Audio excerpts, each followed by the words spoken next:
सो Hema friends welcome. सो आज की इस वीडियो में ईशिता किशोर जिन्होंने फर्स्ट रैंक हासिल किया यूपीएससी में, उनके आंसर बुकलेट से हम इंग्लिश सीखने की कोशिश कर रहे हैं। और ये हमारा तीसरा लेक्चर है, learn English for IAS IPS और यूपीएससी लेक्चर 3। अगर आपको दूसरे लेक्चर देखना है तो आप देख सकते हैं, वीडियो सेक्शन में आपको सारी चीज़ें मिल जाएगी।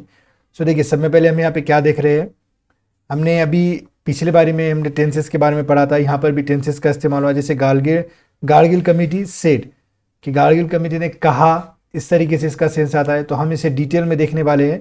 आपको आसानी से, अगर आपको इंग्लिश सीखना है कि किस तरीके से इंग्लिश आप लिख सकते हैं आपके एग्ज़ाम में, वो सारी चीज़ें मैं आपको डिटेल में बता रहा हूँ। इंग्लिश का हम क्या कर रहे हैं, जो मार्केट में चीज़ें अवेलेबल है जैसे आंसर बुकलेट या फिर क्वेश्चन पेपर, वो सारी चीज़ों से हम इंग्लिश सीखने की कोशिश कर रहे हैं। तो आज हम क्या देखने वाले हैं, ये वाली चीज़ का हम इससे सारी चीज़ें पढ़ेंगे कि ये क्या है हमारा, ये सिंपल पास्ट टेंस है। ओके, क्योंकि आंसर बुकलेट में इस्तेमाल हुआ है तो हम टेंसेस को पहले कवर कर लेंगे ताकि आपको आसानी से समझ में आ जाए। और देखिए, जब भी हम ऐसा फॉर्मूला देखते हैं तो इसे किस तरीके से इस्तेमाल करना है मैंने आपको पहले भी बताया था। सब्जेक्ट लेने के बाद वर्ब सेकंड है, फिर है ऑब्जेक्ट। तो क्या करना है, सब्जेक्ट की बात कभी भी आई तो आपको क्या सोचना है, आई के बारे में सोचना है, वी के बारे में सोचना है, दे के बारे में सोचना है, यू के बारे में सोचना है, ही आ सकता है, शी आ सकता है, इट आ सकता है। या देखिए, उसके अलावा क्या हो सकता है, कोई नाम आ सकता है। और उसके अलावा क्या हो सकता है, कोई दो नाम। अब हमने वहाँ पर क्या लिया है, गार्गिल कमेटी का नाम आया है तो वो हमारा सब्जेक्ट होगा। तो और से बाद में उसके फ़ौरन बाद प्लस के बाद क्या आएगा वो देखना है। यहाँ पे हमारा सेकंड फॉर्म है, यानी हम इसकी ये कॉलम की बात कर रहे हैं। तो देखिए, इसमें किस तरीके के सेंटेंस आते हैं।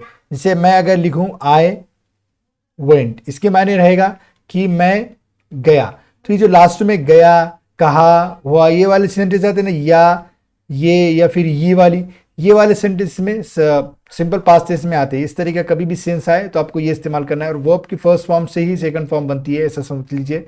गो का क्या होगा, वेंट होगा। अगर मुझे बोलना है, इसमें यहाँ पे कोई टेंशन है, आप कोई भी सब्जेक्ट के साथ वर्ब की सेकंड फॉर्म लगाते हैं। ओके, जिससे मुझे बोलना है कि वो आया, किस तरीके से बोलेंगे हम, ही केम। अब मुझे बोलना है कि वो मुझसे मिलने आया यहाँ पर। Okay, he came here to meet me. इस तरीके से आप से जुमला लगा सकते हो कि मतलब एक सेंटेंस बना सकते हैं, he came here to meet me. या मुझे बोलना है कि वो खाया या फिर वो खाई, कैसे बोलूँगा मैं, शी एट।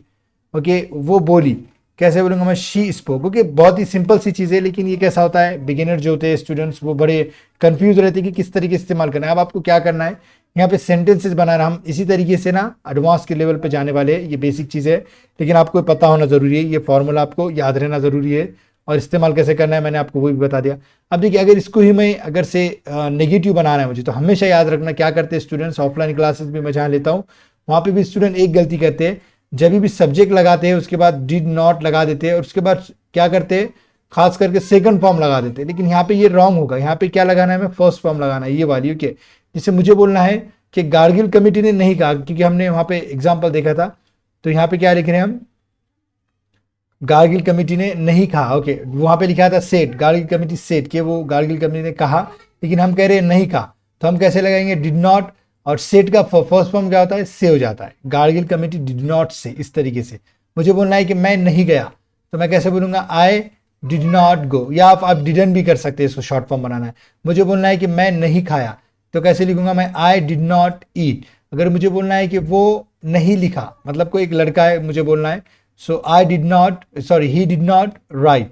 इस तरीके से आप लिख सकते हैं। मुझे बोलना है कि वो नहीं बोला या फिर वो नहीं बोली, शी डिड नॉट, क्या लगाना है फिर, स्पीक लगा देना। बस इतना ही इस्तेमाल, इतना ही याद रखना है। अगर आप कोई चीज़ लिख रहे हैं कि यूपीएससी ने हमें अभी तक कोई बताया नहीं है नोटिफिकेशन के बारे में, तो हम कैसे लिख सकते हैं, यूपीएससी डिड नॉट नोटिफाई। मतलब हम जो नोटिफाई रहता है, एग्जाम का फॉर्म वगैरह आता है, तो उसके बारे में बोल रहे हैं हम कि कोई नोटिफिकेशन नहीं मिली हमें यूपीएससी ने, और यूपीएससी ने मुझे पास किया।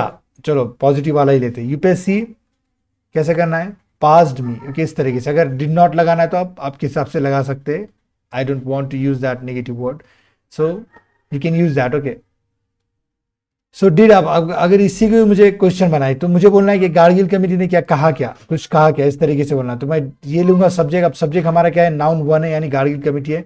तो मैं क्या करूंगा, गार्गिल, फिर यहाँ पे मैं कमेटी को सिर्फ ऐसा लिख दे रहा हूँ शॉर्ट में, gargle committee. Okay, did gargle committee से, क्या गार्गिल कमेटी ने कहा। अभी इसके माने क्या हो जाता है, अब मुझे लिखना है कि गार्गिल कमेटी ने कब कहा, तो मैं सिर्फ व्हेन का इस्तेमाल कर दूंगा, व्हेन डिड गार्गिल कमेटी से।